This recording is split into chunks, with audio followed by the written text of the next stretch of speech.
Patuloy ang relasyon ng Converge Fiber Xers at Shawnee Winston matapos pumirma ng contract extension itong si Winston sa kupunan. Well, ayon pa sa report, pumirma ng 2-year deal si Shawnee Winston sa Converge na nagkakalaga ng 420,000 pesos.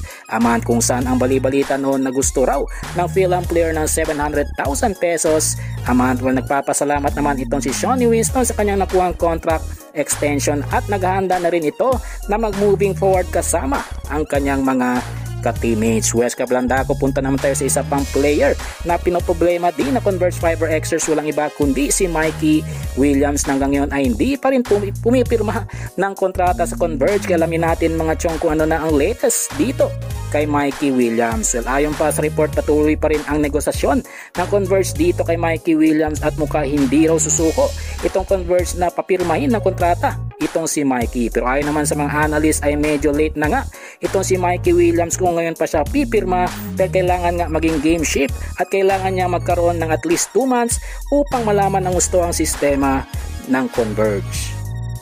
Panghuli si balita ay patungkol naman sa former big man ng Ginebra at Northport Batampier na si Greg Slaughter na narurumors din na gusto raw kuhanin ni Coach L.A. Tenorio. Well, ayon pa sa mga insiders, gusto raw kuhanin ni Coach L.A. Tenorio itong si Greg Slaughter upang maging pamalit kay Rafi Ribis, kung saan ang magiging kapalit naman neto ay si James Laput. Kaya malaking tanong na lamang ay kung papayag ba itong si Boss Al Francis Chua na mapunta itong si Greg Slaughter sa Magnolia instead sa kanyang kupunan na Barangay Ginebra. Well mga chong, hanggang dito na lang ang ating balitang PBA at syempre huwag kalimutan mag-subscribe at i-like itong video bilang pagsuporta. So this is Channel B once again.